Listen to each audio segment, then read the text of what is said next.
Romanos capítulo 11, versículos 25 hasta el versículo 27.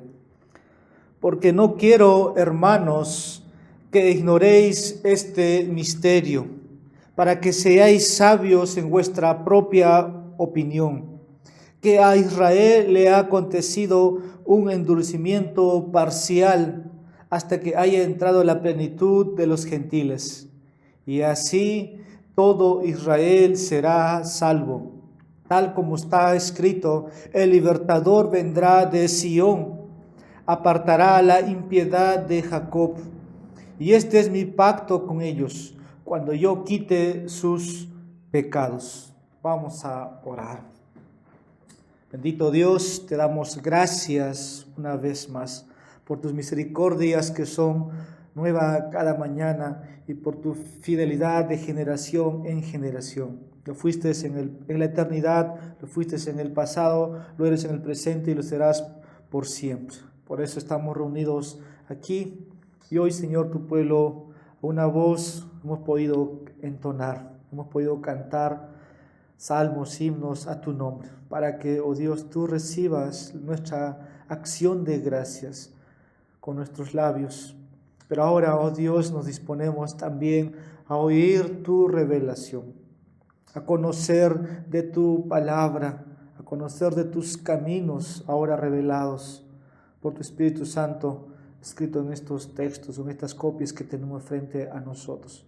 Permite, Señor, que cada uno de nosotros pueda recibirlo con mansedumbre, como dice tu palabra, recibir la palabra implantada con mansedumbre, y que seamos, Señor, y que podamos obtener provecho de ella para nuestras almas.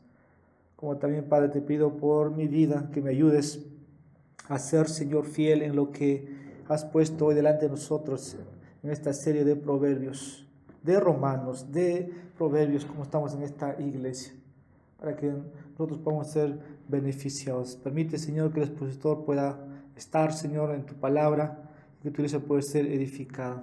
En Jesucristo te pedimos esto. Amén. Podemos tomar asiento. Quiero dar título a esta sección, a estos 3 versículos en esta mañana: comprendiendo la revelación profética de Dios. Eso es lo que vemos, o el plan histórico salvífico de Dios. Tomémoslo, estos 2 títulos, me quedo con lo primero que mencioné: comprendiendo la revelación profética de Dios. Y esto quiero ir diciendo de esta manera, porque nuestro texto va a decir: porque no quiero, hermanos, que ignoréis este misterio. Ahora estamos en la serie de Romanos y siempre había ya anunciado que estaríamos, ¿no?, en esta sección. Para muchos ha habido muchas interrogantes, y creo que cuando estudiamos no queremos evadir, ¿no?, sino por lo contrario declarar todo lo que Dios pone frente a nosotros. Como Pablo dijo: no he rehuido anunciar todo el consejo de Dios. Quiero nada más con algo secular que pasa en las librerías que tenemos, entre comillas, cristianas. Hablaba esta semana con alguien y le comentaba, ¿no?, los libros casi más vendidos, si no son del Evangelio de la Prosperidad, son los libros acerca de las profecías. Si usted quiere escribir algo de profecía, esos libros probablemente van a ser los libros que van a ser más vendidos en esas librerías, porque la gente tiene esto en su corazón, en su mente, de conocer lo que va a acontecer en el futuro. Así que si desearíamos realizar una conferencia sobre profecía o de escatología, muchos estarían muy atentos de participar de tal conferencia, porque llama la atención el futuro. Por ahí se conoce a algunos como los escatólogos, como que quieren ser muy claros, muy dogmáticos con los eventos, con las historias, con las fechas, con los lugares. Pero sí llama la atención, es algo extraño esto que hay en nosotros. Como que si quisiéramos conocer, ¿no?, cada acontecimiento. Y si uno va a Apocalipsis, ¿cuándo sucede esto? ¿En qué momento? ¿Quién es el anticristo? ¿Quién forma? Los cristianos y los no cristianos son atraídos entonces por las profecías. De ahí el título comprendiendo la revelación profética de Dios, comprendiendo el tiempo de Dios para la salvación de los judíos y los gentiles, como empezamos Romanos 1, versículos 16 y 17, porque el Evangelio, la justicia de Dios, dice, se cree, no, perdón, porque el Evangelio no es poder de Dios para salvación, dice, a todo el que cree, al judío y al gentil. Ese es el plan profético de Dios, para todo aquel que cree, por sola fe, mas el justo por la fe vivirá. Entonces Dios tiene un plan profético en cuanto a la salvación, y es así en el contexto de Romanos.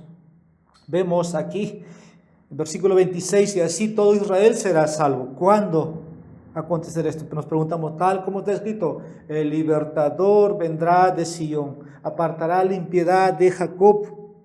Es un texto muy citado del Antiguo Testamento, aquí Pablo usa, y este es mi pacto con ellos, dice, cuando yo quite sus pecados. No podemos descifrar la curiosidad de los lectores o de los oyentes en cuanto a la salvación o de los tiempos para los judíos como para los gentiles, aunque ahora es el tiempo de los gentiles, ¿no? ¿Por qué? La incredulidad de los judíos ha traído riqueza a los gentiles. ¿Hasta cuándo? Hasta que el último gentil escogido entre, sea salvo, ¿no?, en el reino de Dios.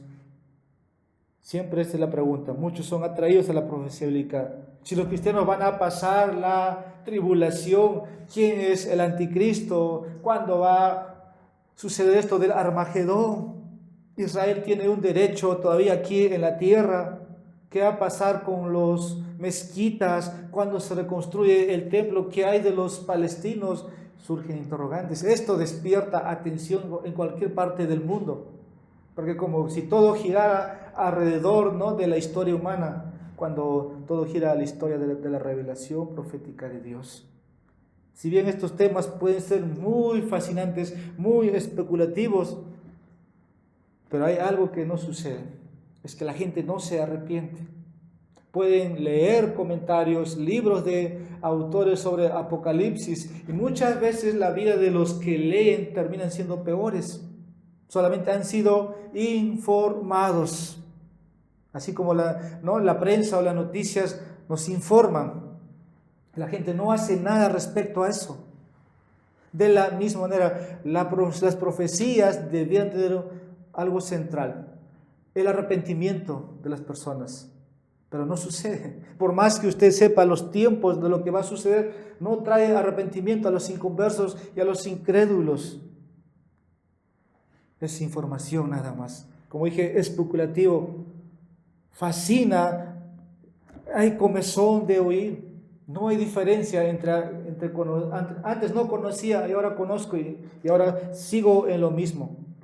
Pero yo creo que para los cristianos, cada profecía bíblica que se cumple es como decir, no, el Señor está cerca, el Señor viene, el Señor aparece. Y aquí tiene que ver esta sección con el retorno de Cristo. La plenitud de los gentiles y la salvación, ¿no?, del remanente de Israel que esté en ese momento. Tiene que ver con esto, y es muy práctico para nosotros. A los pecadores, por las profecías, Dios llama a arrepentirse porque el juicio venidero está cerca. Hace años atrás prediqué la serie de Zacarías. Habría un llanto, un gemir en todo Israel, donde Dios declara ahí en Zacarías 12, versículo 10, que todos se lamentarían por haber asesinado a su Mesías. Ahora las profecías a los creyentes nos traen esto: convicción, seguridad de que nuestra redención está cerca, hermanos. Pero también trae consuelo. ¿En qué? En la soberanía de Dios, en los acontecimientos que van a acontecer. Porque sabemos, los reyes, aquellos que persiguen a los cristianos o gobernantes, van a recibir su propia justa retribución, y tiene que ver que Dios está trayendo justicia a este mundo. Como dije, las profecías deben traer consuelo a los creyentes.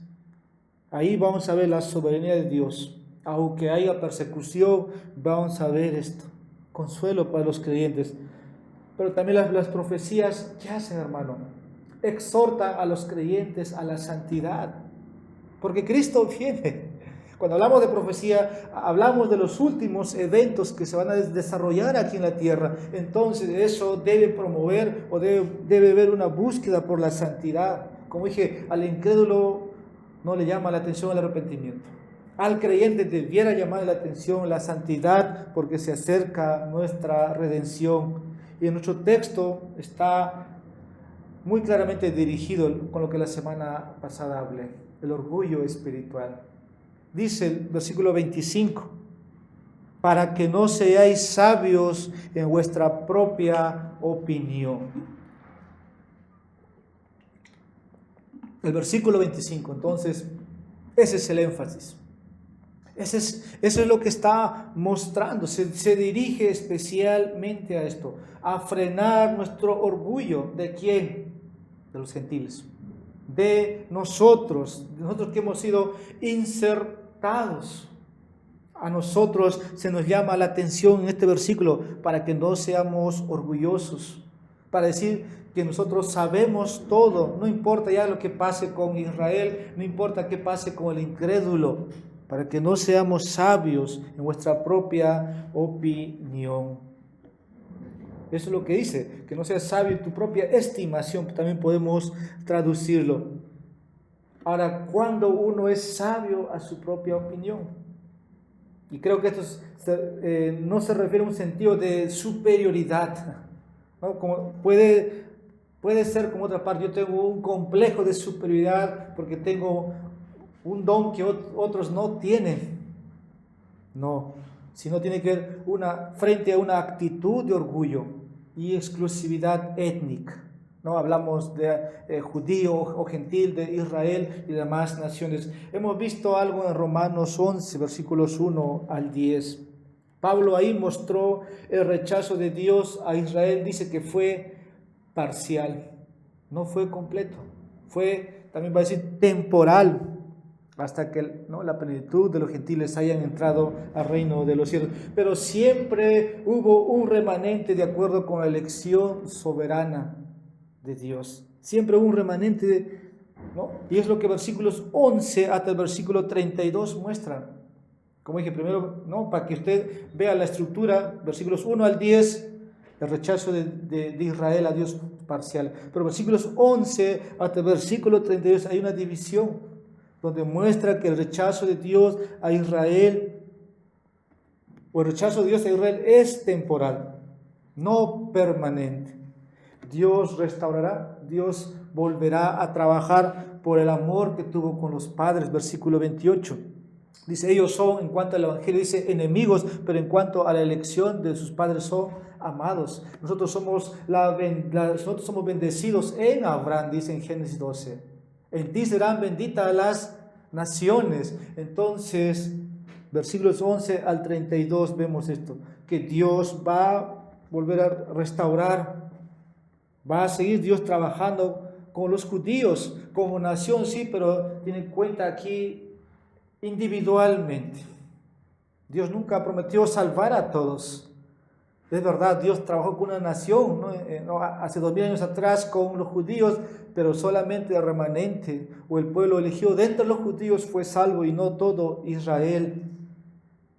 Y va a derramar bendiciones. Sobre la bendición, acá dice, ¿no? Habla del pacto. El pacto con sus antepasados, ¿no? Inferimos la semana pasada, yo recuerdo, versículo 16, dice, y si esa raíz se remontaba ¿a quién? A Abraham, ¿no? A Isaac y Jacob. ¿Qué vamos a observar hoy? Pablo aquí va a dar 5 argumentos. Yo quiero citar aquí de un comentarista en cuanto a esta sección de Romanos 11, versículos 1 al 24. Primero, versículos 1, Pablo dice que él mismo es la prueba. Me voy a adelantar algo que les digo a ustedes.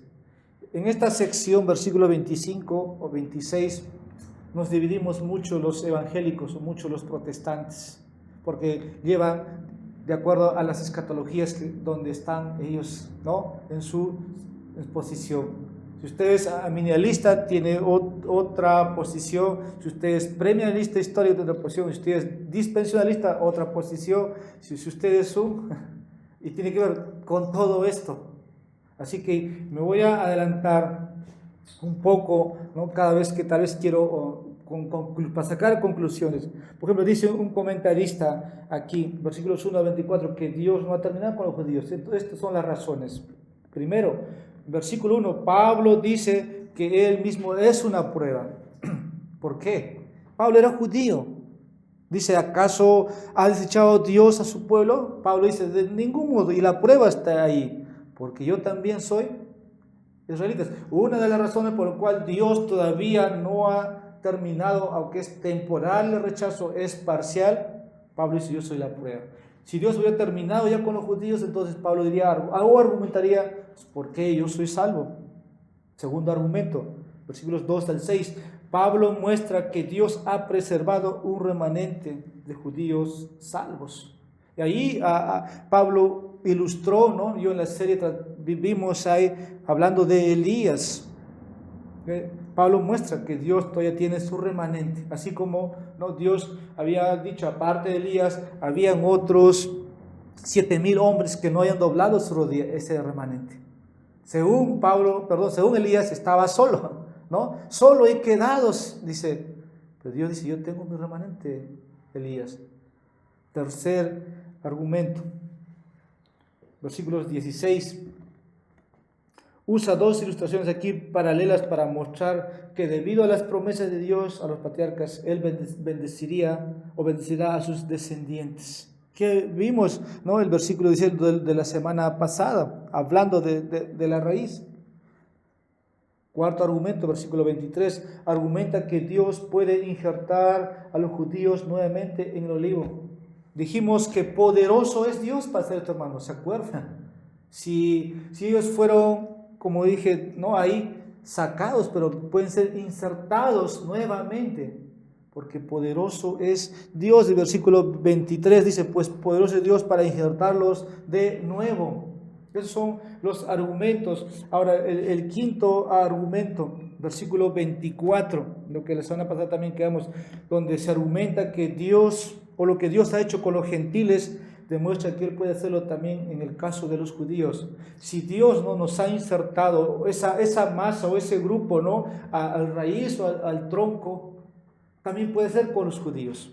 Estos argumentos prueban, ¿no? Que Dios todavía va a trabajar con la nación. Los tiempos no lo sabemos. Hoy hay judíos salvos.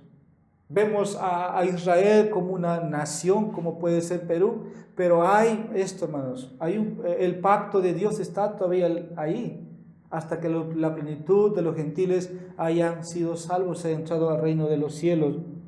A eso yo agregaría un sexto argumento. Versículos 12 y versículo 15 muestra dos cosas: la plenitud y su admisión. Versículo 12 dice de esta manera, y si su transgresión es riqueza para el mundo, y su fracaso es riqueza para los gentiles, dice, ¿cuánto más será su plenitud? Eso me llamó la atención. ¿Cuánto más va a ser su plenitud? Esto tiene que ver con números, ¿no? Versículo 15. Porque si el excluirlos a ellos es la reconciliación del mundo, y fíjese, ¿qué será su admisión? ¿Se dan cuenta? Todo es en cifras, todo es en número. Tiene que ver con el poder de Dios, de que poderoso es Dios para hacer esto. Incluso el texto dice ahí, sino vida entre los muertos, resurrección espiritual. Eso es lo que se ve. Es verdad, Israel fracasó, no recibió a su Mesías, pero aún Dios tiene o va a tener misericordia. Es lo que vemos. Así que el fracaso de Israel llevó según los versículos que hemos leído, ¿no? A la bendición de los gentiles. Pero cuánto más será ahora, como hemos visto, la bendición, la plenitud o la admisión de ellos una vez más, porque Dios lo ha prometido. Pero Pablo aquí va a terminar sus argumentos. Ya estamos más de la mitad del capítulo 11, que está más o menos dividido para 2 meses. Y él va a hacer una revelación profética aquí, que Dios le ha revelado respecto al futuro de los gentiles. y los judíos. Por eso el plan profético de Dios, ¿no?, para el mundo, para que entendamos nosotros y crezcamos en humildad, porque el versículo 25 dice, para que no seamos sabios en nuestra propia opinión. Este es el pensamiento general. Comprender la revelación profética de la historia de la salvación de Dios debería frenar nuestro orgullo a medida que nos damos cuenta de su plan y poder soberano. Así que estudiamos escatología, estudiamos las profecías o los tiempos donde el Antiguo Testamento señala, ¿no?, hacia adelante. Debe ser ¿para qué? Para comprender el plan de salvación profética de Dios, y esto va a frenar nuestro orgullo espiritual. Y debemos darnos cuenta de su plan y su poder soberano. Y aquí, ¿cómo empieza Pablo? Versículo 25, ¿cómo empieza? Porque no quiero, dice, hermanos, que ignoréis. Porque no quiero que ignoréis, que no pasemos en alto esta parte del apóstol Pablo, que está diciendo, esta es una frase que Pablo constantemente usa. Vamos a leer algunos versículos. Romanos capítulo 1, versículo 13. Ahí ya en la primera parte, o en el primer capítulo, ya Pablo usó esta frase, dice, ¿no?, ahí nada más yo voy a dar lectura. Y no quiero que ignoréis, hermanos. Ahí tiene que ver con el deseo de Pablo de ir, ¿no?, a visitarlos, pero que ha sido impedido, porque su deseo era estar en Roma llevando el Evangelio. Y no quiero que ignoréis. Tenemos ahí en Romanos 11:25, pero quiero saltar a 1 Corintios capítulo 10, versículo 1. Dice, porque no quiero que ignoréis, hermanos, que nuestros padres todos estuvieron bajo la nube y todos pasaron por el mar. Una vez más la frase del apóstol, y no quiero, hermanos, que ignoréis. Mismo libro, capítulo 12, versículo 1. En cuanto a los dones espirituales, dice el apóstol, no quiero, hermanos, que seáis ignorantes. Segunda de Corintios, capítulo 1, versículo 8. Dice una vez más, porque no queremos, hermanos, porque no queremos que ignoréis, hermanos, acerca de nuestra aflicción sufrida en Asia, porque fuimos abrumados sobremanera más allá de nuestras fuerzas, de modo que hasta perdimos la esperanza de salir con vida. Es una frase frecuente del apóstol, que no debe ser entonces desechado, no debe ser tomado a la ligera. Ahí un capítulo más, quiero dar lectura, pero en el libro de Primera de Tesalonicenses, capítulo 4, versículo 13. Pero no queremos, hermanos, que ignoréis acerca de los que duermen, para que no os entristezcáis como lo hacen los demás que no tienen esperanza. En cada libro hay un contexto, ¿verdad? Tiene que ver con el deseo del apóstol, ahora tiene que ver con el frenar el orgullo y también con el plan de salvación de los judíos y los gentiles. Tiene que ver con los dones, tiene que ver con Israel en el pasado, y aquí estamos hablando en Tesalonicenses de los últimos días, ¿no? De los últimos días, cuando el Señor retorne, de los que están ya muertos, dice, no se entristezcan, como si no tuvieran esperanza. Pablo usó esta frase inicial. Me he demorado un poco ahí, pero creo que porque no queremos ignorarlo. No es la primera vez que Pablo menciona ahí, se le dio la gana y dijo, no, quiere que lo sepamos, que aquellos que estamos leyendo esta porción consideremos, porque es importante. Ahí dice, empieza con esto, ¿no? Porque, ese porque nos dice mucho, hermanos, y por eso nos introducimos de esta manera. Y tiene que ver con lo que ya dijo antes. Este porque nos conecta entonces a lo que hemos ido tratando ya anteriormente con respecto al rechazo de Israel, ¿no? Versículos 1 al versículo 6 y todo lo que hemos ido viendo ahí, que eso no es temporal, no es permanente, es temporal. Y él va a llamar aquí a esto un misterio. Un misterio, versículo 25. Sigo leyendo, porque no que, hermanos, dice que ignoréis Misterio. ¿Y qué se le viene a la mente cuando dice esto? Entonces hay que informarnos de este misterio, pero tiene que ver con lo que ya hemos ido viendo más adelante. Lo primero quiero que veamos, este es mi primer punto. Los asuntos que tratamos aquí son revelación profética, no especulación teológica. Porque lo que sucede en el campo de la teología, ¿no? Y por más que podemos ser muy, yo creo, nos acercamos al texto con mansedumbre, pero lo llevamos muchas veces a ser muy dogmáticos, no sé si es la palabra. Yo no soy dogmático en cuanto a los tiempos, no puedo decir de los eventos futuros, pero hay otros que sí, y otros que también pueden pasar por alto espiritualizando, siendo muy religiosos nada más, no tomando así altamente. Entonces, esta sección o este misterio nos muestra esto. Son asuntos que tienen que ver con los tiempos, o sea, con las profecías, y no es para especular. Misterio, te dice aquí el texto. No que ignoremos este misterio, y esto no se refiere a un acertijo, como decir que no podemos saberlo. En el Antiguo Testamento era un misterio la inclusión de los gentiles, ¿sí o no? Nadie sabía que los gentiles pueden ser admitidos al pueblo de Dios, era un misterio, pero en la dispensación de los tiempos, incluso la venida de Jesús, ¿no? En Gálatas 4 nos dice, ¿no? Señalado el tiempo, ¿no? Nacido de mujer, nacido de la carne, vino y nació el Hijo de Dios. De la misma manera, la inclusión de los gentiles era un misterio. ¿Cómo de los dos pueblos ahora va a ser un solo pueblo? Entonces, no se refiere aquí a algo que tenemos que adivinar, a un acertijo, en que tenemos que usar nuestra mente para poder descubrir qué está pasando. Esto pasa con las religiones, llamemos, ¿no? En el mundo. Mucho de lo que dicen o practican es un misterio, o es cierta superstición, como pueden ser los masones de nuestros días.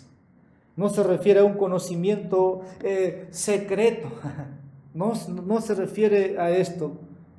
Más bien significa que algo que ha estado oculto, algo que ahí, ¿no? Por un tiempo era inconocido, no se podía conocer por nosotros, pero que Dios ahora lo ha revelado. Y Pablo dice, no quiero que sea o que ignoréis, ¿no? Este misterio. Y Pablo usa esta palabra ya también en otras secciones, ahorita les vamos a dar algunos versículos, pero tiene que ver todo en relación a la fe cristiana. Todo, ¿no? Tiene que ver con el evangelio, con la inclusión de los gentiles también. Dos textos ahí. Quiero que vayamos a Efesios capítulo 3, versículos 4 al 9. Quiero pasar por alto. Ahí tiene que ver especialmente con la inclusión de los gentiles. También en su momento estuve, ¿no? Antes de empezar la iglesia aquí compartiendo con ustedes esta sección, no sé si se acuerdan, pero ahí versículos 4 al 9 tiene que ver. Dice versículo 4, en vista de lo cual leyendo podréis comprender mi discernimiento del misterio de Cristo, que en otras generaciones no se dio a conocer a los hijos de los hombres, como ahora ha sido revelado a sus santos apóstoles y profetas por el Espíritu, a saber que los gentiles son coherederos y miembros del mismo cuerpo, participando igualmente de la promesa en Cristo Jesús mediante el Evangelio. Aquí tiene que ver con el Evangelio mismo. Pablo dice, yo fui hecho ministro de él. Versículo 9, me adelanto, y sacar a luz cuál es la dispensación del misterio que por los siglos está oculto en Dios, creador de todas las cosas. Tiene que ver aquí con la inclusión nada más de los gentiles, pero también hace una alusión, especialmente versículos 6 al 19, perdón, capítulo 6, versículo 19, el mismo libro de Efesios. Orad por mí para que me sea dada palabra al abrir mi boca, a fin de dar a conocer sin temor el misterio del Evangelio. En el Nuevo Testamento ya no es oculto esto, es revelado. Y aquí otro término en Romanos. Pablo dice que no ignoremos, que no ignoremos. Ahora, ciertamente, cuando hablamos del Evangelio, hablamos de la justificación por la fe sola, que ya en el Antiguo Testamento estaba revelado. ¿Se acuerdan? Génesis capítulo 15, versículo 6. Y lo que está en Romanos 4:3, donde ya hemos estado, ¿no? Donde los gentiles serían incluidos. La salvación en el Antiguo Testamento es por sola fe, ¿no? Abraham fue contado por fe, dice, ¿no? Es lo que hay en Romanos 4, versículo 3, ¿no? Dice, igual del patriarca a David, que ellos serían incluidos, así está establecido. Para sus notas quiero citar algunos versículos, algunos libros. Isaías capítulo 11, versículo 10, Isaías capítulo 19, versículos 19 al 25, Isaías capítulo 42, versículos 1 al 4, como Mateo capítulo 12, versículos 18 al 21 y Romanos capítulo 15, versículos 9 al 12. Estas son verdades que ya está ahora revelados. Como dice, se ha quitado, ¿no? el velo, se ha desvelado. ¿En quién? En Cristo. Ya no es un misterio. Y aquí un autor describe 3 elementos del misterio de Romanos 11:25. Lo voy a citar, entonces volvamos al versículo 25. Y quiero aprovechar estas palabras de este autor respecto a estos 3 elementos del misterio en Romanos. Dice, parte de Israel se endurece por un periodo de tiempo limitado. Es lo primero, primer elemento. Segundo, la salvación de los gentiles precederá a la salvación de Israel. Y tercer elemento, todo Israel eventualmente será salvo. Esta es una observación de este misterio en cuanto al versículo 25. Es posible aquí que Pablo, ¿no?, está entendiendo estas verdades para que podamos meditar a la luz del Antiguo Testamento.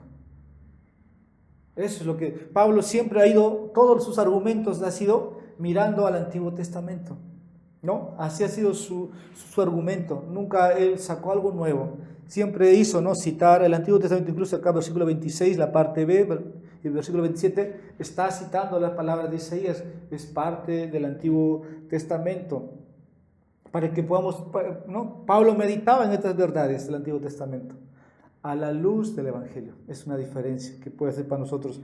Pero aquí la palabra misterio también tiene que ver que es una revelación especial a Pablo. Hablamos de una revelación general, una revelación especial, ¿verdad?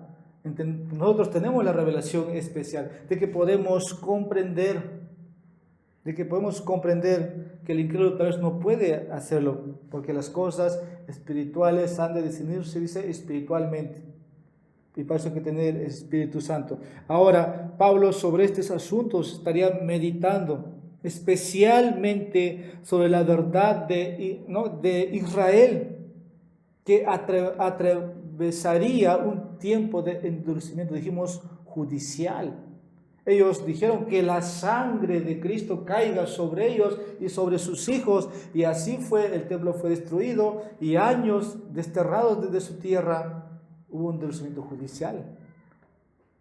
Hubo, como llamamos, ¿no?, acá el texto es temporal, es permanente, pero eso ocurrió ¿para qué? Para que el plan profético de Dios ahora vendría con los gentiles. ¿Y qué sucede con los gentiles? Están siendo salvos, pero va a llegar un momento que ese endurecimiento va a ser, dice Pablo, removido, va a ser movido, y todo Israel será salvo. Yo creo que dentro de esta iglesia estamos aprendiendo.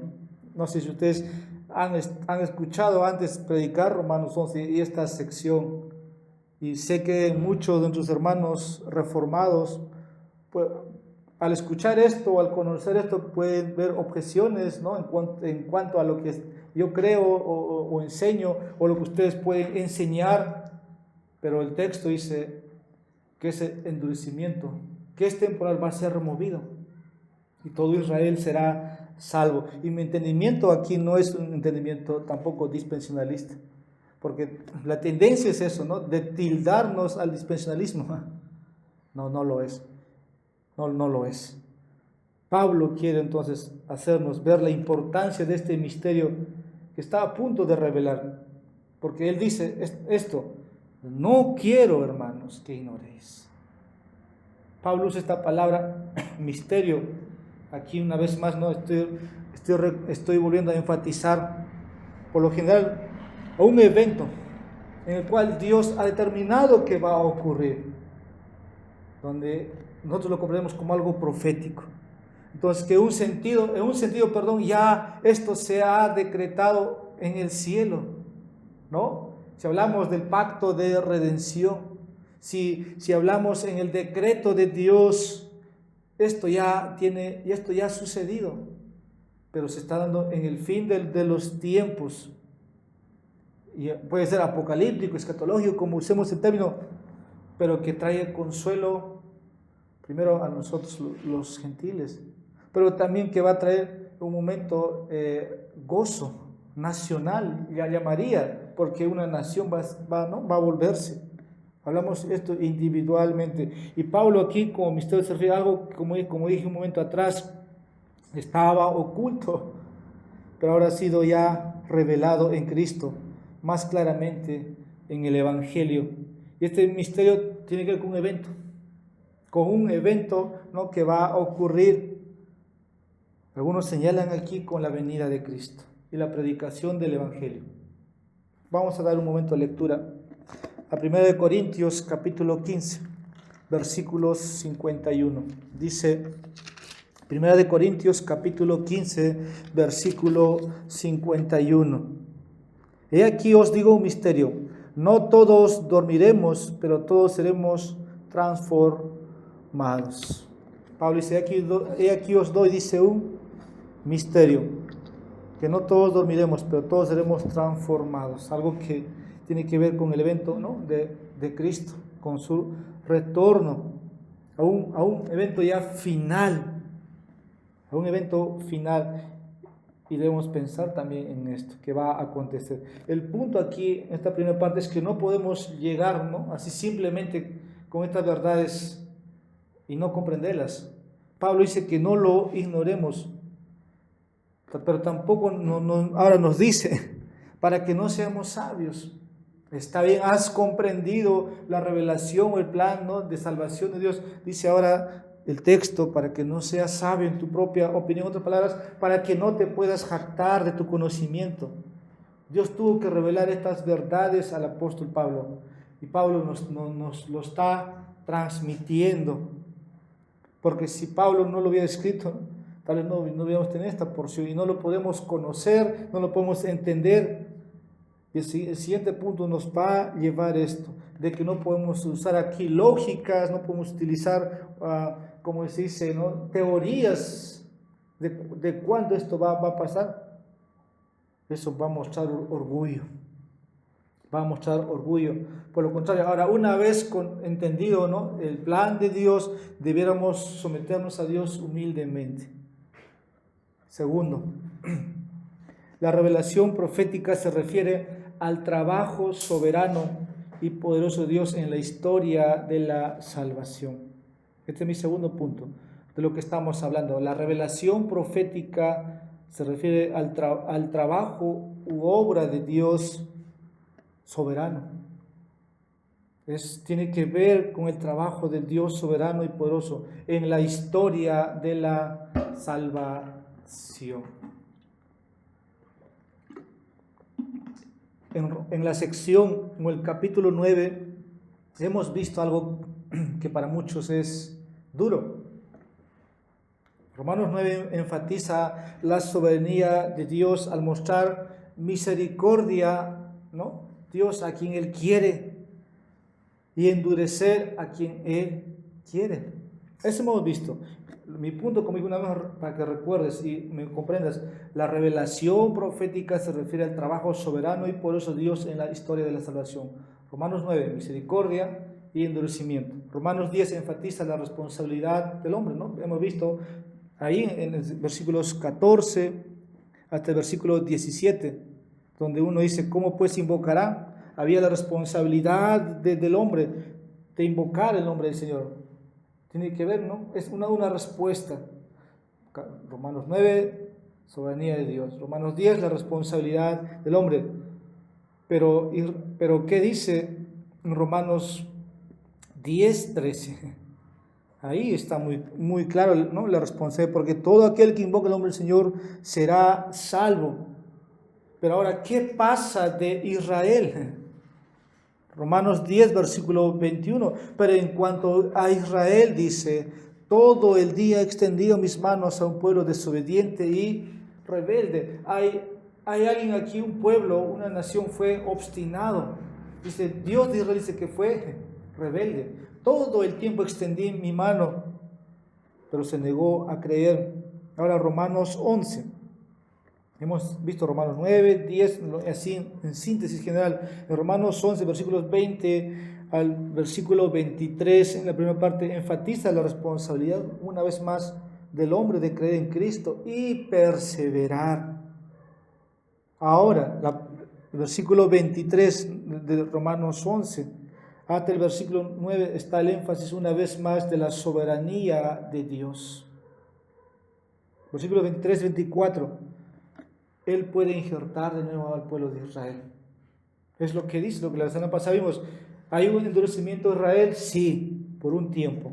Pero está trayendo a la salvación, ¿no? ¿Quiénes? A los gentiles escogidos, versículo 25.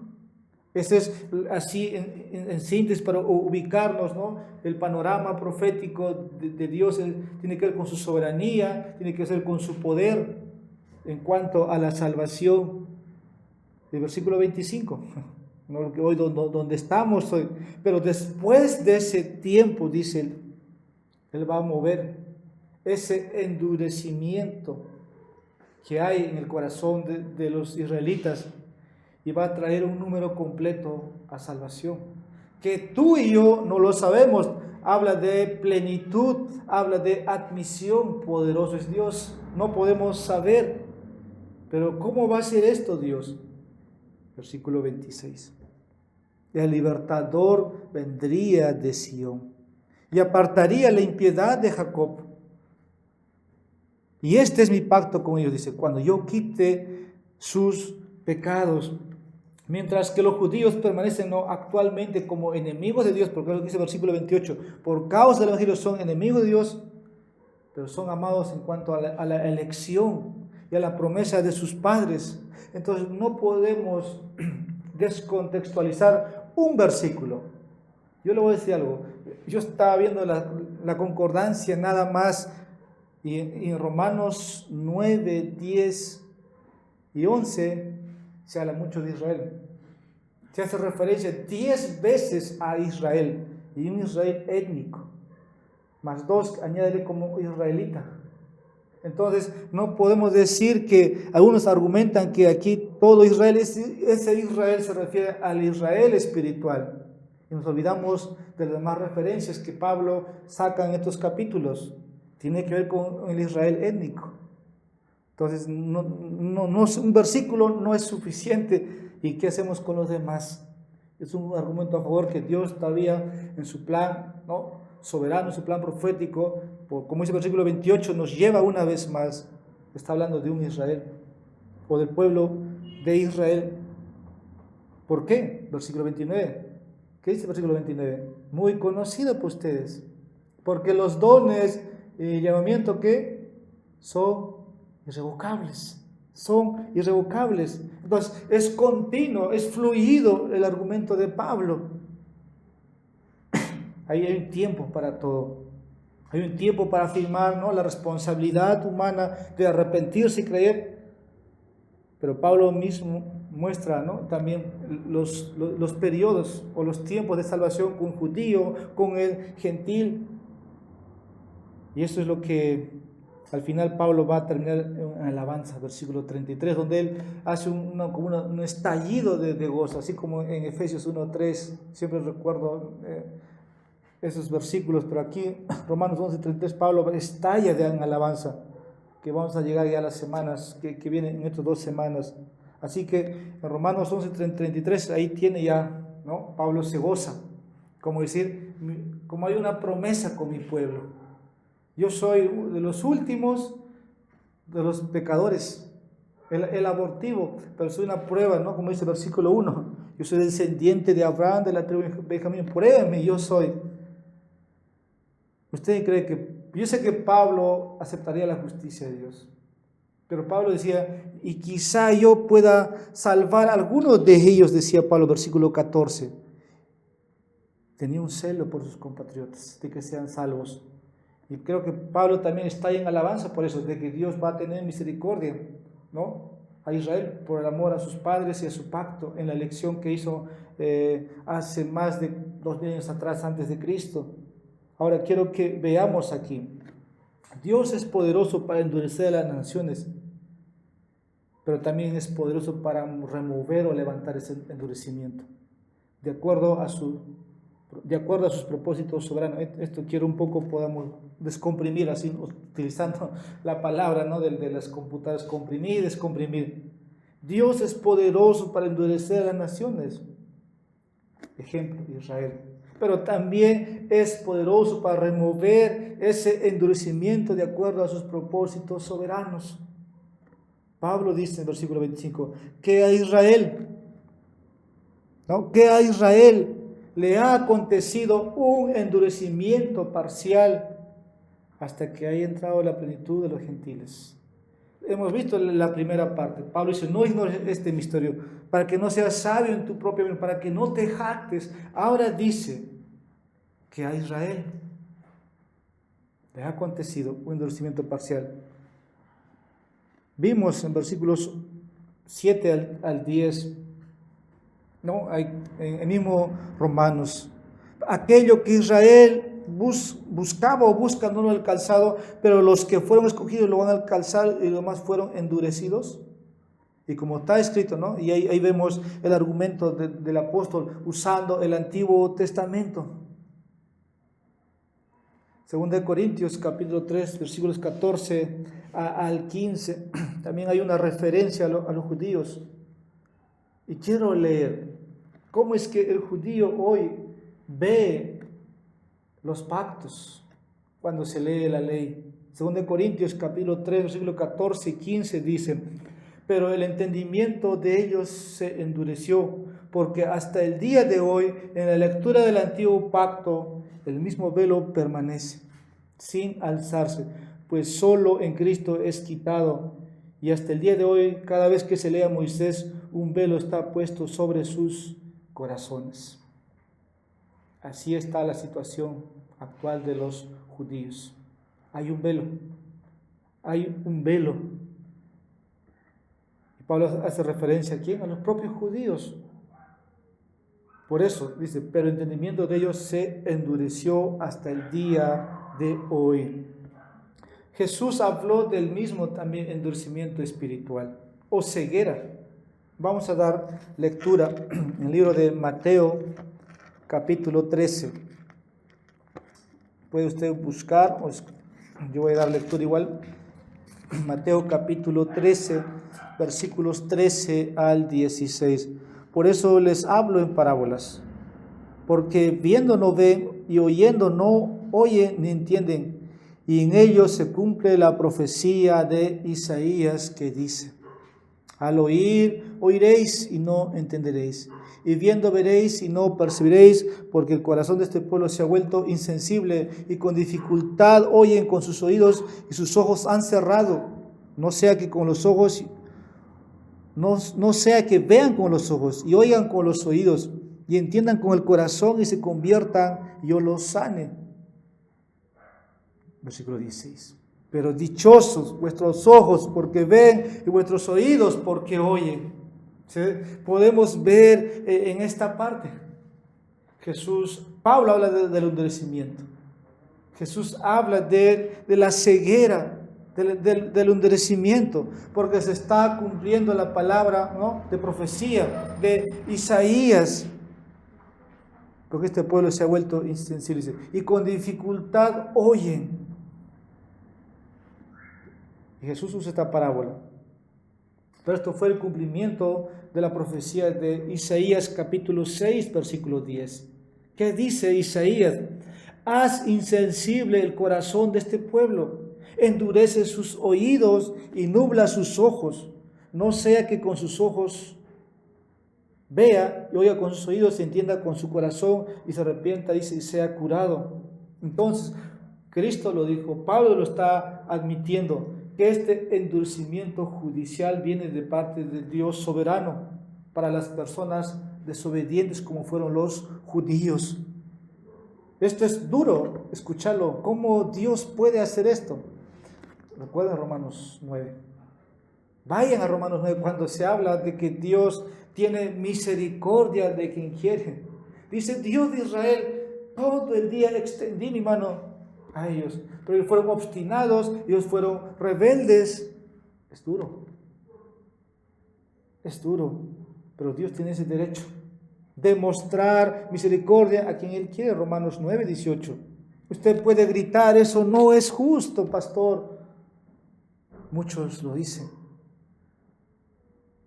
Entonces, que nos creamos un Dios de ¿qué? De amor, nada más. Muchos están hoy día lidiando o peleando con Dios, pero en realidad dice Dios, hemos visto en Romanos 9, versículos 20 al 21, que Él hizo vasos de honra, ¿no? Vasos de misericordia, también vasos de ira, para el día de la ira. Ustedes saben que si Dios fuera justo, todos estaríamos condenados.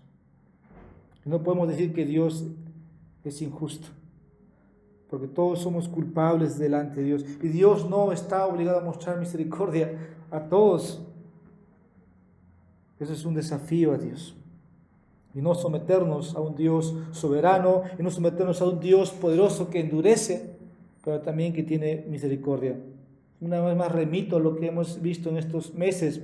No vamos a entender la doctrina de la elección hasta que nos dobleguemos a Dios, hasta que nos humillemos, hasta que cedamos nuestros derechos, hasta que reconozcamos que Él va a tratar con cada uno de nosotros de acuerdo a su misericordia, de acuerdo a su gracia, de acuerdo a su justicia. Si no, todos seremos condenados. Solamente se entenderá esta doctrina cuando el hombre se haya sometido al Dios de las Escrituras. Y el asombro de Pablo aquí, pues es hace 2000 años atrás, y en el momento de que Pablo estaba predicando, la mayoría de los judíos estaban endurecidos contra el Evangelio. Pablo por eso al final tuvo que irse a los gentiles. Sus propios hermanos lo querían matar, lo estaban linchando, lo estaban persiguiendo. Eso estaba pasando. Los judíos en su mayoría han sido endurecidos contra el Evangelio por un clamor que hicieron sus padres. Mateo 27, versículo 25. Caiga su sangre sobre nosotros y sobre nuestros hijos. Eso fue, como decir, no el final, pero lo que está aconteciendo hoy es eso. Se cumple. Dios los ha endurecido porque los propios padres o los antepasados, ¿no? Clamaron esto. Aunque no todos entendemos, estaban endurecidos, porque también Dios es poderoso y siempre ha trabajado con su remanente. Ha habido remanente dentro de los judíos, pero tiene que ver de acuerdo con su misericordia. Romanos 11, versículo 5. De la misma manera también ha quedado en el tiempo presente un remanente conforme a la elección de la gracia de Dios. Sé que es muy amplio, ¿no? El texto en estos versículos. No quiero que se pueda ser muy cansado, pero solamente son 3 versículos que estamos viendo en esta mañana. Ha habido secciones donde hemos tomado más, pero aquí, volviendo al versículo 5, el endurecimiento es parcial, en el sentido que esto es eventualmente, que Dios va a remover, un día va a levantar, va a suceder. Cristo endurece, sí, pero también tiene misericordia. Pero no podemos acusar a Dios de injusto, y aquellos que hacen tal acusación no entienden el derecho de la soberanía de Dios, porque todavía están en su pecaminosidad. No ven a este Dios soberano, justo y poderoso y santo. Ahora, muchos ven esto del lado negativo de Dios, el endurecimiento. Porque dice el texto, que a Israel le aconteció un endurecimiento. Entonces ven a Dios negativamente endureciendo. Ok, aceptamos eso. Ahora, si hubiera el lado positivo, sí hay. Los gentiles. O los vasos de misericordia, ¿verdad? O sea, eso está en Dios, en su carácter. Que Dios todavía está trabajando en su historia. Y eso es lo que quiero ver ahora, que podemos ver la salvación futura de Israel. No solo es una sola posibilidad, sino una certeza, porque Dios lo ha decretado. Esta es mi otra observación aquí. La salvación futura de Israel no solo es una posibilidad. Pues hemos visto, poderoso es Dios, versículo 23. Entonces, no solo es una teoría, una hipótesis, no es algo espiritual, sino es algo que Dios ha decretado. Es una certeza y todo Israel será salvo.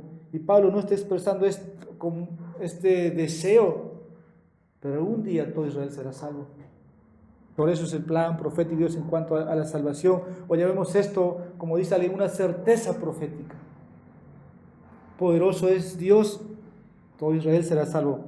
Pero hay mucha controversia en esta parte sobre el significado de este texto. Tal vez no nos podemos detener, ¿no? Tomando muchos comentaristas muy serios, pero yo creo que ya hemos ido avanzando, que podemos comprender el plan de Dios en cuanto a la salvación del judío y del gentil. Primero, aquí, ¿no? La primera palabra que aparece, que a Israel. ¿Qué a Israel? Esto puede ser una referencia, ¿no? Directamente a Israel. Y aquí tiene que ver esto. No podemos pasar por alto. Va a suceder. Así como Dios, ¿no?, trata con los gentiles, actualmente salvándolos, pero también con Israel un día va a suceder que va a ser removido su endurecimiento. Hemos visto versículos 11 al 24, un momento otro día. Hay un número total, la plenitud, dice. La plenitud de los gentiles. Pero todo este tiempo tiene que ver también con que Dios está usando el testimonio de los gentiles para provocar, dijimos, a celos, ¿verdad? Israel había provocado a celos con una nación que no es nación de Dios, a Dios mismo. Pero Dios ha hecho en este tiempo lo mismo. Dios está provocando a celo con los gentiles. Eso es lo que Dios está haciendo para provocar a los judíos en celos para que puedan ser salvos. Y vimos eso en su momento, cómo Dios así va a completar el número de los gentiles. Y así también va a ser con los gentiles. Versículo 12. Y si su transgresión es riqueza para el mundo y su fracaso es riqueza para los gentiles, ¿cuánto más será su plenitud? Va a completarse el número. Versículo 15. Porque si el excluirlos a ellos es la reconciliación del mundo, ¿qué será su misión sino vida entre los muertos?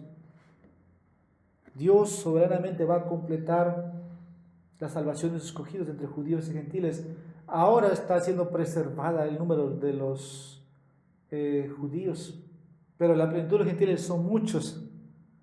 Tienes en Apocalipsis, dice, de toda lengua, de toda tribu, de toda nación, de todo lugar.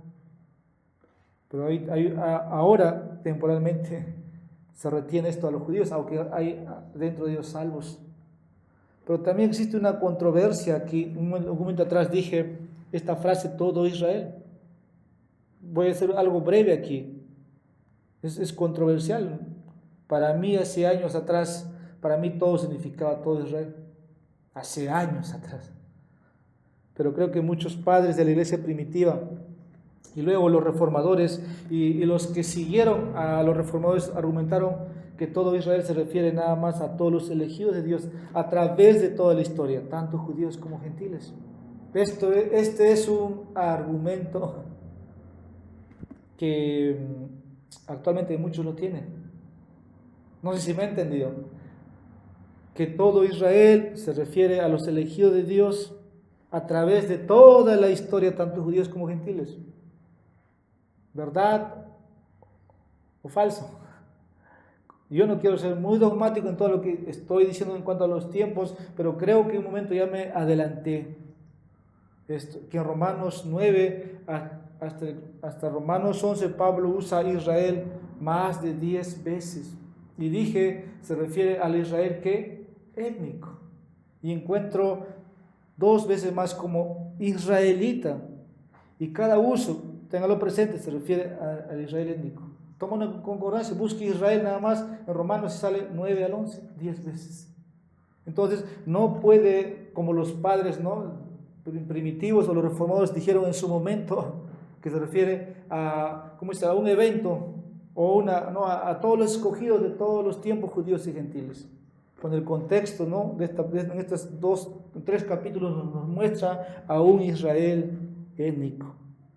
Esa es una observación para poder comprender y no, como dije, no descontextualizar. Y aquí el contexto en otros capítulos trata sobre esa pregunta de por qué los judíos no vienen a Cristo, mientras los gentiles alcanzan salvación. ¿Ves lo que dice en el versículo 7? Que aquello que Israel busca no lo ha alcanzado, pero los escogidos lo alcanzaron. Y vamos a ver objeciones, pero vamos a ver también acertaciones. Aquí en este contexto entonces tiene que ver con eso, con que los judíos no están viniendo a Cristo, pero los gentiles están siendo salvados. Y claramente Israel aquí, ¿no?, el versículo 25 nos menciona respecto a este misterio, tiene que ver con Israel. Versículo 28 tiene que ver con Israel. En cuanto al Evangelio, son enemigos. ¿Quiénes son los enemigos del Evangelio en el contexto? Israel. Ambos se refieren a los judíos en contraste con los gentiles. Por lo tanto, es poco probable que Pablo ahora en versículo 26 pueda cambiar que este Israel significa no todos los escogidos de Dios nada más. Pablo no puede cambiar de repente, ¿no? O sea, insertar. A eso se dice eiseges, ¿verdad? Cuando nosotros, si usted entiende ese concepto de eiseges, insertar algo que no está. Pablo no puede cambiar el significado. Todo el tiempo está hablando de Israel, dije 10 veces. Otra opinión, otra controversia es esto. Cuando dice todo Israel, uno dice, se refiere a todos los elegidos dentro de Israel nada más. Y cuidado, como dice Romanos 9:6, hemos visto ahí. Pero no es que la palabra de Dios haya fallado. ¿Qué dice el texto? Porque no todos los descendientes de Israel son Israel. Entonces, esa teoría o esa proposición no justifica. No es que todo Israel solamente se refiere a los elegidos de Israel. Estamos hablando de un remanente, estamos hablando de vasos de misericordia, estamos viendo la salvación de los gentiles, la plenitud de los gentiles están siendo admitidos al reino de Dios. Entonces no puede ser todo Israel nada más. Aunque el significado de los judíos no sabemos, pero como dije, va a completarse. Pablo aquí no está cambiando, no está contradiciéndose en ningún momento. Versículo 25 dice, donde Israel, ¿no?, hablando del misterio, se refiere a la nación general, a una nación general, pero también habla de un número, entendemos, que es limitado por la gracia soberana de Dios.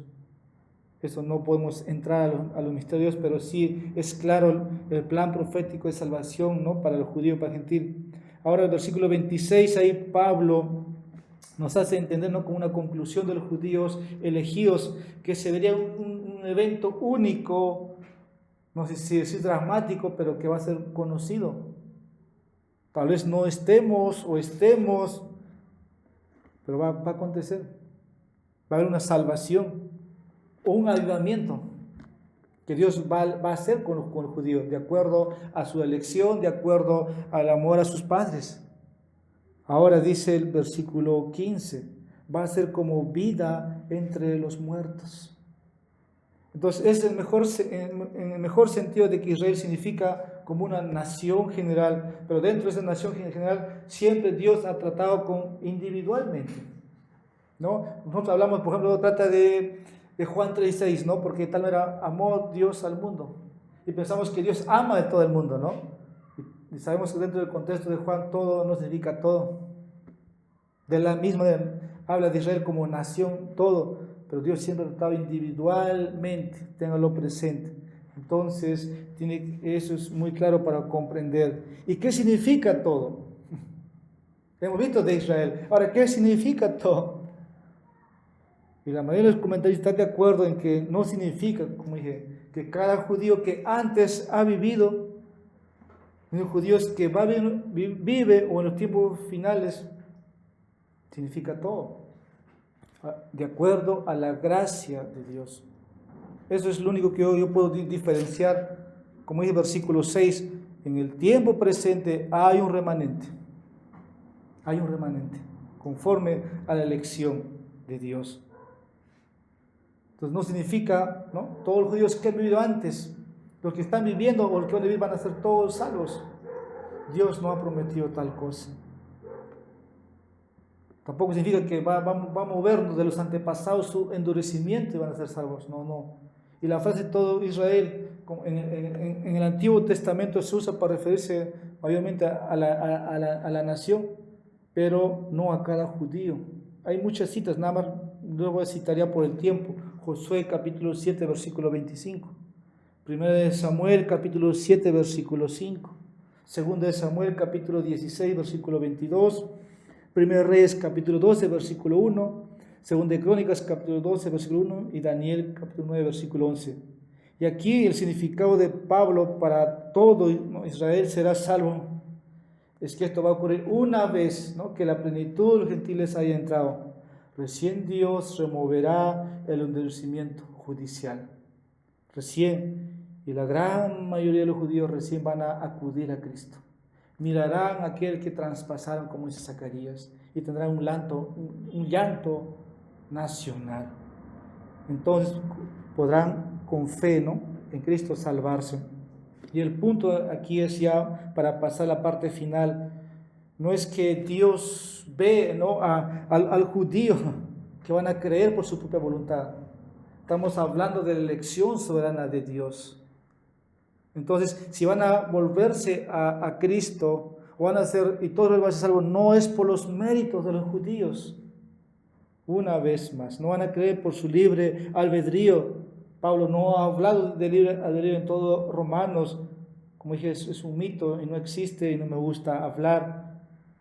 Por lo contrario, Dios ha decretado esto, la salvación de Dios, y Dios va a trabajar en su soberanía. Como dije, poderoso es Dios para que pueda pasar esto.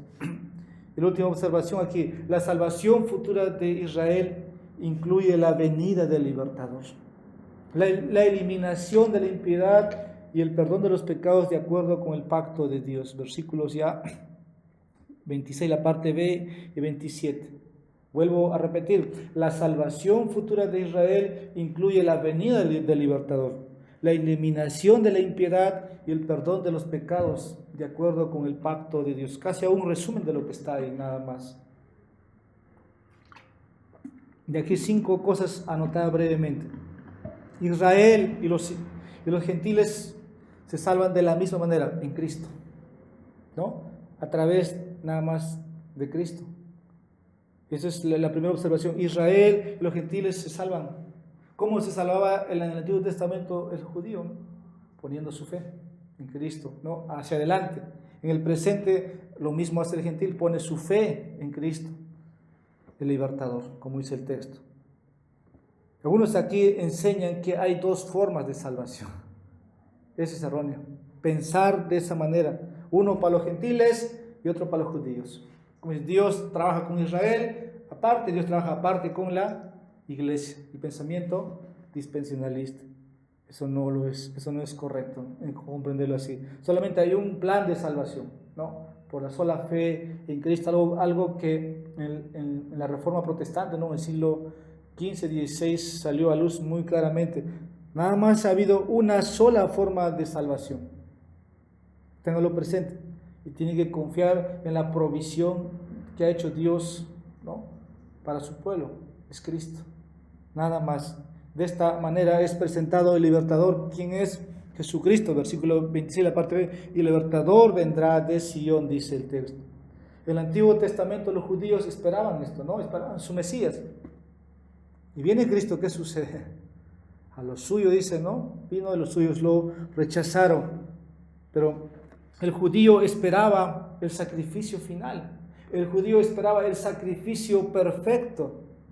Porque las muchas ofrendas, los muchos sacrificios, los muchos holocaustos no podían detener. Hebreos nos muestra de esto. No podía, los machos cabríos, los animales, no podían tener solamente eso. ¿Qué hacía? Apaciguar la ira de Dios, pero no podía remover el pecado. Entonces el judío esperaba el sacrificio final. Y aquí el Cordero de Dios que quita el pecado del mundo. Cristo. Eso es. Entonces, si uno mira atrás, así vemos al judío. Pero nosotros ahora de la misma manera. Ellos miraban para adelante, nosotros miramos hacia atrás. Pero judíos y gentiles son parte del mismo árbol, o la misma masa, en una raíz. No son árboles separados. Dios no trabaja aparte, como dijimos, judíos, la iglesia, y los judíos. Y esto quiere decir que no hay distinciones tampoco entre Israel y la iglesia, porque todos venimos o participamos, ¿no? de la misma fe, el mismo Dios, de las mismas promesas, del mismo pacto que Dios hizo Dios a Adán. ¿Te acuerdas de la promesa? Génesis 3:15. Todo ese evento se completa. No hay separación. Y luego, ¿no? En Abraham, capítulo 12, capítulo 12, capítulo 15, capítulo 17. Este es lo que encontramos, ¿no? Las primeras observaciones. Ahora, lo más probable es que la venida del libertador signifique, ¿no? Cuando el texto habla aquí, que todo Israel será salvo antes o en conexión con la segunda venida de Cristo. Repito, lo más probable es que la venida del libertador signifique que todo Israel será salvo antes o en conexión con la segunda venida de Cristo. Oye, muchos comentaristas, esto es la parte final, es el evento final y tiene que ver con la segunda venida de Cristo. Yo estoy diciendo, antes o en conexión con la segunda venida de Cristo. Algunos argumentan que el versículo 26, ¿no? Se refiere a la primera venida de Cristo, pero en ese momento Jesús no eliminó toda la impiedad de Jacob. Vea su texto. Apartará la impiedad de Jacob. Jesús vino en su primera venida y todo Israel no fue salvo. Algunos argumentarían esto, que se refiere a la primera venida. Un comentarista argumenta que se refiere a una venida espiritual de Cristo desde su morada espiritual. Acá dice de Sion. Tiene que ver esto con su pueblo. Pero en algún momento, dice este hermano, en el futuro, que Dios va a esto llevar a cabo, va a resultar en una conversión general de los judíos. Y otra observación, viste otros, la mayoría de los comentaristas entienden esto, que hace esto una referencia, ya sea al momento de la segunda venida, cuando Cristo salga, ¿no? O venga, ¿no? De la Sion celestial. Entonces hay una conexión, ¿no? En lo antes o lo presente, pero usted tiene que comprender esto. Quiero leer un versículo que siempre lo tengo presente en estas secciones, es Zacarías 12, versículo 10. Y derramaré sobre la casa de David y sobre los moradores de Jerusalén espíritu de gracia y de oración, y mirarán a mí, a quien traspasaron, y llorarán como se llora por hijo unigénito, afligiéndose por él como quien se aflige por el primogénito. Entonces, cuando se da este momento, la promesa del libertador se cumplió en la primera venida, vino el libertador, ¿no? Vino, tenganlo presente eso, pero no quitó la impiedad, no quitó, porque actualmente vivimos y no fue salvo todo Israel, pero se va a cumplir. Aquí dice esto, y derramaré sobre la casa de David, y mirarán, dice, a mí, a quien traspasaron. Ya hemos visto judíos que han visto que ellos han asesinado a su Mesías, aún esperan a su Mesías. Tal vez cuando Pablo se convirtió, ¿no? Al ver en su conversión a Dios, ¿no? Al Salvador, porque Pablo dice, ahí habla de, ¿quién eres tú, Señor? Esa es una conversión, ¿no? Increíble. Tal vez tengan ese tipo de conversión. Mirarán a aquel que lo traspasaron. No sé cómo será ese evento, pero el Señor va a aparecer, va a intervenir y los va a salvar. Según el contexto de Zacarías, en los textos de Apocalipsis, tiene que ver esto con Armagedón, cuando se estén dando las luchas y luego de repente aparece el Señor de la gloria. Zacarías capítulo 14, versículos 1 al 4. Y aquí el día de Jehová viene, y en medio de ti serán repartidos tus despojos, porque yo reuniré a todas las naciones para combatir contra Jerusalén, y la ciudad será tomada, y serán saqueadas las casas, y violadas las mujeres, y la mitad de la ciudad irá en cautiverio, mas el resto del pueblo no será cortado de la ciudad. Fíjese lo que dice: después saldrá Jehová y peleará con aquellas naciones, como peleó en el día de la batalla, y se afirmarán sus pies en aquel día sobre el monte de los olivos que está frente a Jerusalén al oriente, y el monte de los olivos se partirá por en medio, hacia el oriente y hacia el occidente, hacia un valle muy grande, y la mitad del monte se apartará hacia el norte y la otra mitad hacia el sur. Sé que yo no puedo ser muy dogmático con estos detalles en el futuro, pero va a ocurrir. Estoy seguro de eso más bien. Y la tercera observación aquí es: la eliminación de la impiedad de Jacob nos recuerda que no hay salvación aparte del arrepentimiento. Ahora es lo que voy a tratar. Dice, Él apartará la impiedad de Jacob. Eso tiene que ver con que Dios va a eliminar, ¿no?, los pecados. Pero también nos recuerda que no hay salvación si no hay arrepentimiento. No hay otra manera. Esta cita del apóstol tiene que ver de la Septuaginta, Isaías 59, versículo 20. Y es otra forma de referirse a la salvación, ¿no? A la salvación. Aquí el término es impiedad, que se refiere a incredulidad. En Romanos 11, versículo 23, dice, y también ellos, si no permanecen en su incredulidad, su impiedad. Entonces lo mismo en el versículo 26, apartará la impiedad de Jacob, que es lo mismo que su incredulidad. Y aquí habla de que el Señor va a quitar la impiedad. Esto muestra, hermanos, si vamos a toda la Escritura, se afirma que la fe que salva implica arrepentimiento, ¿no?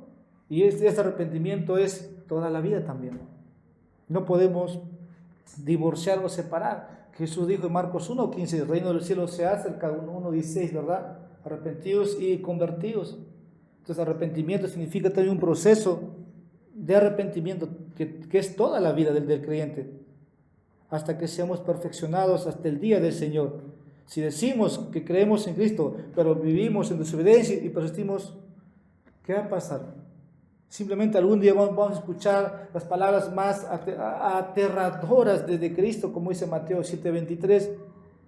Entonces les declararé, nunca os conocí, apartaos de mí, hacedores de maldad. Entonces el arrepentimiento es continuo, es continuo. Cuarto, el perdón de los pecados es la necesidad primaria de cada persona. Romanos 11:27 dice, y este es mi pacto con ellos, yo quité sus pecados. Este es mi pacto con ellos, cuando yo quite sus pecados, dice. Cuando yo quite sus pecados. Entonces, el perdón de los pecados es la necesidad primaria de cada persona. Pablo usa aquí de Isaías, o combina dos versículos. Isaías 59, versículo 21, y Isaías capítulo 27, versículo 9. Yo quité sus pecados. Nos recuerda que la salvación no es principalmente, hermanos, una cuestión psicológica o de baja autoestima que una persona necesita. Tampoco no es una cuestión de que Jesús te va a hacer exitoso. No significa esto, que tu vida familiar o profesional todo te va a ir bien. La salvación, ¿qué hace, hermano? Nos satisface la reconciliación con Dios. No, es lo que hace nada más. ¿Por qué? Porque todos hemos pecado. Pero también Romanos 3:26 nos ha mostrado Yo quiero leer, ya estoy finalizando, sé que me he extendido. Dice Romanos 3, versículo 26, para demostrar en este tiempo su justicia, a fin de que Él sea justo y sea el que justifica al que tiene fe en Jesús. Así que tiene que ver esto. Si Jesús te perdona, si Jesús te salva, no tiene que ver contigo, sino tiene que ver con aquel que justifica, el que tiene la fe en Jesús. Y quinto, el perdón de nuestros pecados se basa en la provisión del pacto de Dios a través de Jesucristo. El perdón de los pecados se basa en la provisión del pacto de Dios a través de Jesucristo. Nuestro texto está señalando o cita, y este es mi pacto con ellos. Algunos aquí argumentan que Pablo se refiere aquí al pacto abrámico, pero yo creo que este término nos lleva al nuevo pacto, más claramente, ¿no? Jeremías 31, versículos 31 al 44. Pero el punto es esto, ¿no? Dios trata a través del pacto y es seguro. Él siempre va a cumplir sus promesas. Romanos 11, 29, ¿no? Una vez más, porque los dones y el llamamiento de Dios son irrevocables. Y así la profecía de Pablo muestra el trabajo poderoso de Dios en la historia de la salvación. Como dije ya, resumiendo, Dios nos ha dado una revelación profética en cómo podemos ser salvos. Esto no es un invento de Pablo, siempre he dicho, no es un ingenio creativo del apóstol, no, es algo que simplemente es un misterio ya revelado. Y para cansarles un poco y concluir en 2-3 minutos, la revelación profética se da para frenar nuestro orgullo. Tal vez pensaban que iba a acabar ahí, pero me introduje ¿para qué? Es mi tercer punto. La revelación profética se da para frenar nuestro orgullo y profundizar nuestra carga por los perdidos, no para avivarnos la curiosidad sobre el futuro. Pablo nos da esta información, dice, para que no seas sabio en vuestra propia opinión. Eso es para frenar nuestro orgullo. Que nosotros no somos superiores a nadie. Ni el judío es superior, ni el gentil es superior.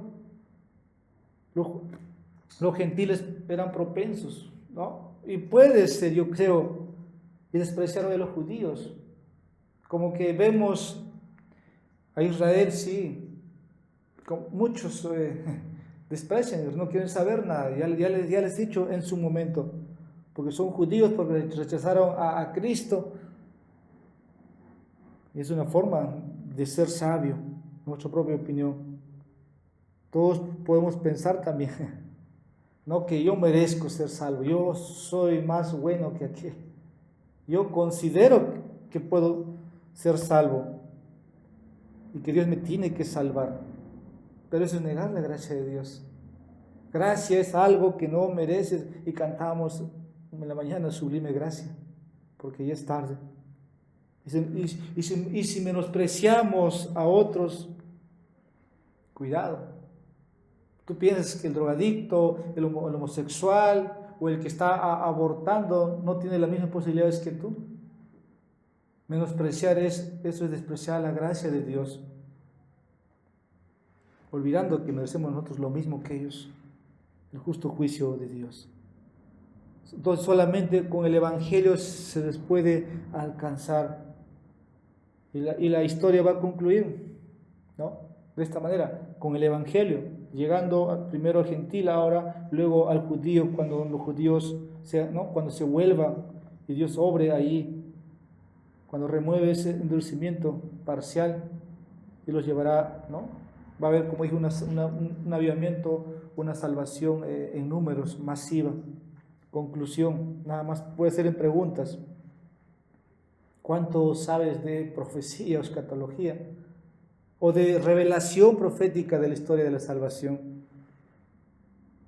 Tengo preguntas. ¿Te humilla esta verdad al darte cuenta que fuiste salvo por la gracia de Dios? Yo creo que sí, debiera hacernos sentir que no merecemos nada de donde estamos ahora. Porque es fácil ahora vernos, ¿no? Tú no, si hubieras nacido en tiempo de los judíos y tú hubieras sido gentil, estarías separado de Cristo para siempre. Como dice en Efesios 2:12, separados de Cristo, excluidos de toda la comunidad de Israel y ajenos de los pactos de la promesa, sin esperanza y sin Dios en el mundo. Esto debe hacernos sentir que de todo lo que hemos recibido es pura gracia, hermanos, y hacernos sentir humildes. Y Pablo dice en Efesios 2:13, pero ahora en Cristo Jesús, lo que antes estaba lejos han sido acercados por la sangre de Cristo. El trabajo soberano de Dios en la historia de la salvación debe producir humildad, debe producir gratitud en nuestras vidas. Como dice Pablo, para que no sea esa nuestra propia opinión. Esto frena nuestro orgullo. Frena nuestro orgullo. Que cuando veas a tu hermano judío, gentil, o un pecador gentil, no lo veas de esta manera. Ahora, esta verdad también debe estar en nuestro corazón. ¿Por qué? Porque hay muchos que están fuera de Cristo, sea judío o gentil. Y ahí viene el evangelismo. Esta es la carga en tu corazón. Pablo tenía el anhelo, hemos visto en el capítulo 1, de ir ¿a dónde? A Roma. ¿Para qué? Para comunicar el evangelio. Dice que ha sido impedido. La carga era por los judíos y por los gentiles de Roma, y tu carga o la carga de Pablo debemos nosotros compartirlo y no encerrarnos en cuatro paredes. Mientras Dios es soberano, lo admitimos en la historia de salvación, pero también hay que proclamar las buenas nuevas. Lo que Romanos 10, versículos 14 y 15 necesitan escuchar, necesitan creer. Así que comprender la revelación profética de Dios debería motivarnos a la proclamación del Evangelio, porque todos los que invocan el nombre del Señor serán salvos, como dice versículo 12, porque no hay distinción entre judío y griego, pues el mismo Señor es Señor de todos, abundando en riquezas para todos los que le invocan. Vamos a dar gracias. Amado Señor, tú eres soberano en la historia. Tú has sido poderoso al rescatarnos. Tú has sido el libertador que hemos conocido. Señor, queremos permanecer hoy y siempre en tus caminos. Hemos alcanzado la gracia que no merecíamos, nada más por tu soberanía, porque te plació, Dios, extendernos salvación a nosotros. Sabemos, Señor, nuestros antepasados estuvieron postrados a criaturas, a dioses. Nosotros hoy, Señor, adoramos al Dios vivo, al Dios poderoso del cielo y la tierra. Señor, no nos merecemos, pero el Señor nos ha llamado. Y te agradecemos, Señor, por esta sección que no puede ser tan confuso, que lo que hemos aprendido no puede ser, Señor, para debatir, no puede tratarse, Señor, de tales asuntos, sino para postrarnos ante ti, darte gracias de que hemos sido incluidos a hermanos en todo ahora en el mundo entero. Te agradecemos, Señor, que nos hagas más humildes. Esto te pedimos en nombre de Jesús. Amén.